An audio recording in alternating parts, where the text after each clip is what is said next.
Okay, so now we're going to get ready to take some notes. This is so exciting. So take your paper, and there's like a dotted line on your paper, guys. Can you fold that over? And what it should look like when you're done is like a little book that says life cycle of a star on the side and everything else on the front. Okay, before we even get into the PowerPoint, 8th grade, I want you to use yesterday's notes to fill out the front. Okay, use yesterday's notes to fill out the front. So it says stars are spheres of matter with a blank and blank great enough to cause nuclear fusion. Yesterday, when we wrote the definition of a star, we wrote that it has a large blank and a large blank. Okay. Who can tell me what that is? Z, what is it? A large density and a large what else? Temperature. So let's write large density and temperature in those two blanks. Okay, so we wrote density and temperature. And then look at the bottom. It says great enough to cause nuclear fusion, resulting in what? Guys, I told y'all yesterday that stars are the only thing in space that give off what?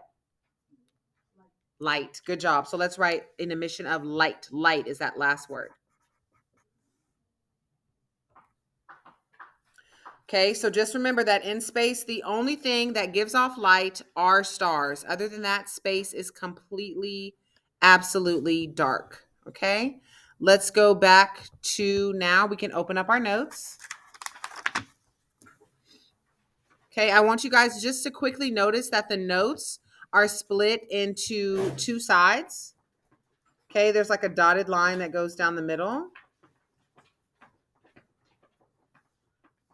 Okay, do me a favor, guys. On the left side of your paper, in the top right-hand corner,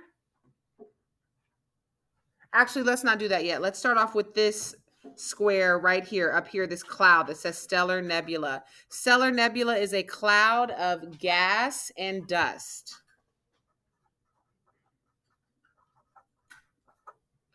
Okay, we already wrote this in our notes yesterday. Okay, it is also the what from our notes yesterday? Who can tell me? Gas and dust, that, and it's also what?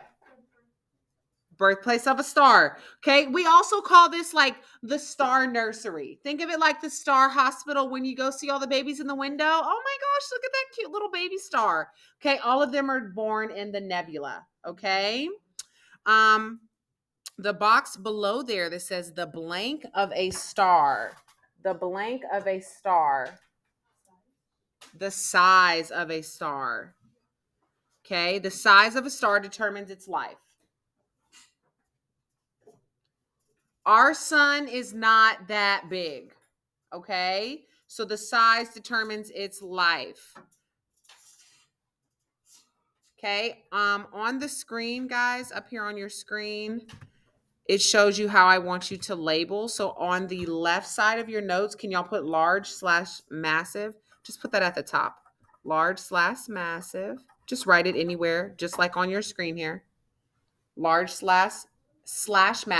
And then write small/medium on the other side, on the right side.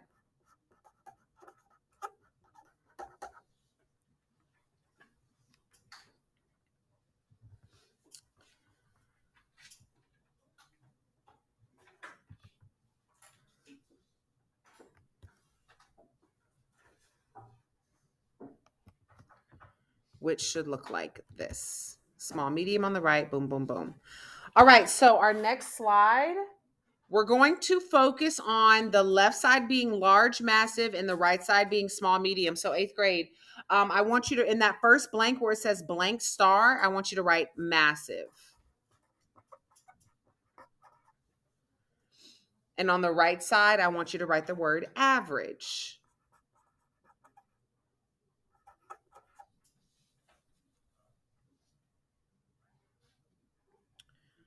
Take a look at these awesome pictures, y'all. Okay, I just want you to notice like the different color of your massive star versus your average star. Our sun is an average star, okay? It's not that big. It doesn't shine as bright as massive stars. Massive stars shine much brighter than our sun does. Okay. Even though our sun is so bright, we can't even look at it with our bare eyes, right? It could literally hurt our eyes, but there's stars that are much bigger. Okay. I like to think of stars like dogs. If you've ever had a big dog, they don't live as long. Little dogs can live like 20 years, but like big old Great Danes, they only live like 8, 9, 10 years because when you have a larger size, your lifestyle, your lifespan is going to be shorter. Okay. So we have a shorter life, and these stars can be 1,000 times bigger than our sun. Let's go to the next slide. This slide right here, my loves, is just showing you our sun. Okay. Just really quick, you don't have to write anything on your note sheet for this. I just want y'all to take a look at the pictures. Okay. Look at how small our sun is compared to I want to say Beetlejuice. It looks like Beetlejuice.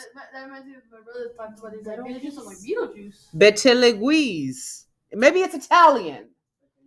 Betelgeuse. Beetlejuice. It looks like Beetlejuice. Okay, so our sun is very, very small, guys. Any other star that we see in the sky at nighttime is light years away from us.